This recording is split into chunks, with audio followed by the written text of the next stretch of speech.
Abracadabra. If you're over 25, you didn't get that. Hey, in all seriousness, welcome.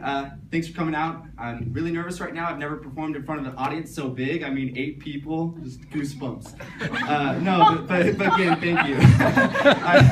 I brought my own mic tonight because I feel like there's 2 steps to being a stand-up comedian, and that's actually standing up and having a microphone. So, let's go. My name's Andrew, and before you ask, no, I'm not gay. And you think I'm joking, but I'm not. This is a very serious issue for me, and the amount I get asked is a little ridiculous. And they always ask in the same way. I'll be, let's say, in the locker room, you know, just drying off my naughty bits, and then they'll come up to me, and they'll always start in the same way. Hey, you know, I don't care either way. It's totally, it's cool with me, man. I just, they want me to know that they're on my side. I have to ask. They have to ask. Their life would be incomplete if they didn't know whether or not I touch myself to pictures of Ryan Reynolds. Just so you know, I don't care either way. It's totally cool, man. But I have to ask. You're gay, right? It's always rhetorical. Like they already know the answer, but they have to ask the question. And when I tell them no, there's this awesome look of shock on their face that just really always makes my day. And then they tend to ask a follow-up question, which is, are you sure? Pretty sure. Like I've gone through my whole life thinking I liked boobs, and now at this moment having this conversation, I'm probably gonna have this crazy realization like, you know what? Actually, now that you mention it, it's ridiculous. But no, I'm starting to get really offended, to be honest, because it's a really rude comparison to gay people, because I'm the worst. Like, why would you be so mean to them to compare the 2 of us? That's awful. But no, believe it or not, I do have a girlfriend, and for the purposes of this joke, we're moving in together. So I was moving in her dresses, her skirts, her shirts, articles of clothing, personal massager, you know, all that good stuff. And then I come across this ornate wooden box, and honey? What's this? It's like a wooden chest with some strange Aztec carvings on it. Oh, that's just my axe collection. Your axe collection? Yeah, don't worry about it. My father collected axes, now I collect axes. It's just a thing, it's crazy.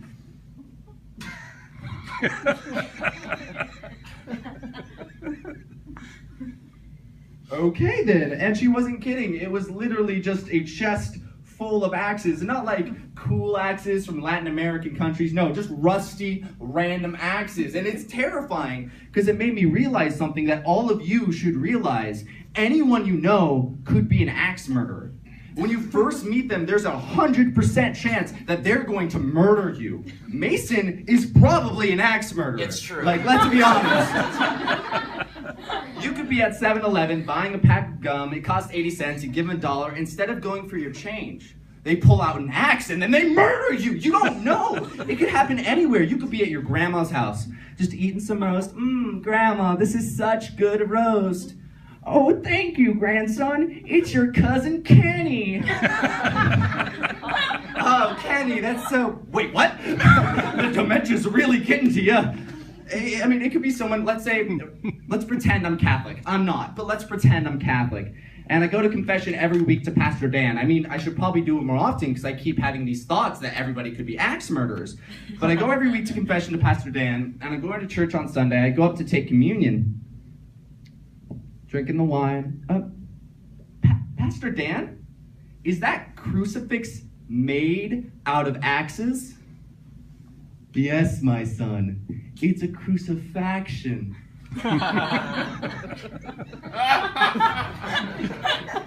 That's a horrible pun, Father. And does this wine taste a little funny? Shh. You'll be with the Lord soon. If the axe is dull and he does not sharpen the edge, then he must use more strength. Ecclesiastes 10:10. I don't know, maybe that's just me. Sometimes I get worried about things that everyone else seems really chill about. Like I was driving in the car with my pretend girlfriend, and we're going down the road, and then all of a sudden something just comes in through the window and hits her in the face. What the hell just happened, honey? Oh, a bird just hit me in the face. No, it didn't.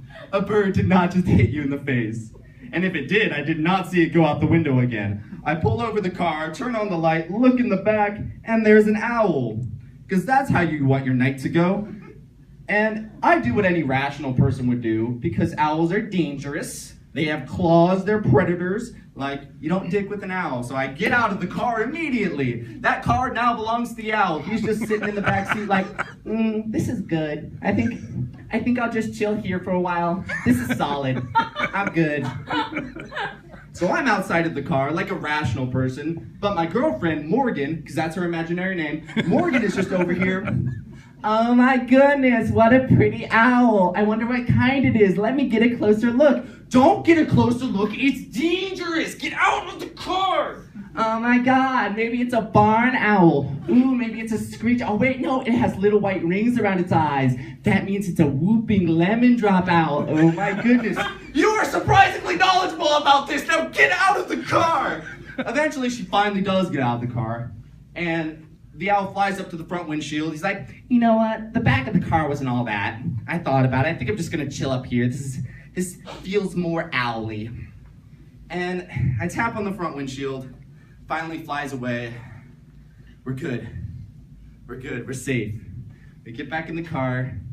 I turn to my girlfriend and say, hey, maybe that owl dropped your letter to Hogwarts.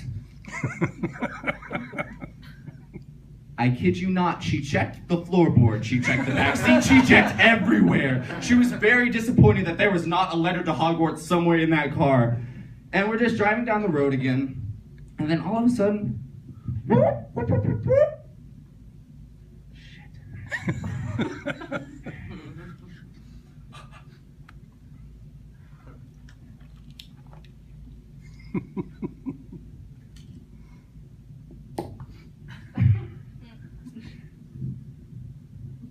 Hello, Sean. Can I ask you a question? Do you know why I pulled you over today? Well, my front headlights are broken, my back headlights are broken, my tags are expired, my front windshield's cracked, and I'm pretty drunk right now. But your guess is as good as mine, officer. No, Sean, it was none of those things. I actually just got off the phone with my good friend the owl, and he said you not let him chill in your car. He just wanted to be like, and you wouldn't let him. That's not cool, Sean. So I'm sorry, but I'm gonna have to write you an obituary.